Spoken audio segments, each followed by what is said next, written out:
Hello, and welcome to this short video on how to use the Global Water Partnership's Integrated Water Resource Management, or IWRM Toolbox. My name is Nisha Midha, and I'm the Communications Intern at the GWP. So let's first briefly look at what the Toolbox is before we jump into how to use it. The GWP Toolbox consists of two parts, knowledge and learning. The Toolbox provides knowledge on how to manage water through two means, tools and references. The 60 tools in the toolbox cover the crucial components of managing water. The second part of knowledge consists of references, which range from technical papers to training manuals. To actually apply the water knowledge, the toolbox also helps with learning. This is provided through case studies, which help demonstrate to users how tools and references have been used all over the world. So how should the tools be used? We recognize that 60 tools is a lot of knowledge, and it's difficult to know where to start. The key thing to remember with the toolbox is that it's trying to encourage using IWRM, but IWRM is not simply a step-by-step process. Thus, the order of how to use the tools and which ones to use when is different in each situation. The toolbox is set up chronologically, assuming that no water governance system exists in your area.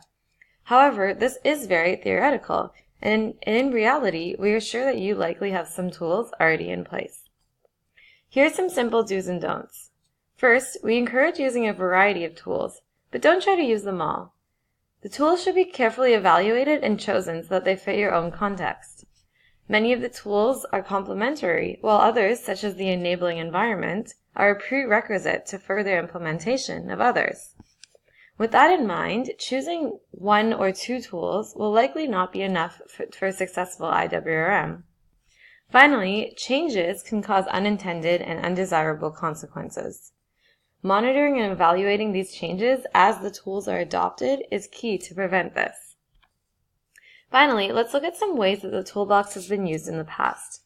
The first example is from the Mekong Basin, where it was identified that there was a lack of trainers and capacity on IWRM. The GWP Toolbox was used in this instance to develop a training manual that can be used to train trainers.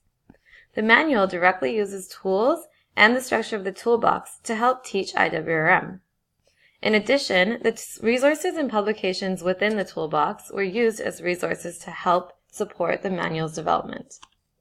Here's another example of how the toolbox was used by the Partnership for Water Development in Africa. IWRM in the participatory approach was applied in 5 countries in the partnership by using the toolbox as a reference and a guide. Many of the management instrument tools were also used as a framework to analyze and understand the current water resource situation in each country.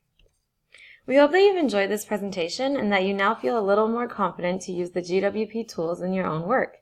If you have any questions, please do not hesitate to contact us at toolbox@gwp.org. Thanks for listening.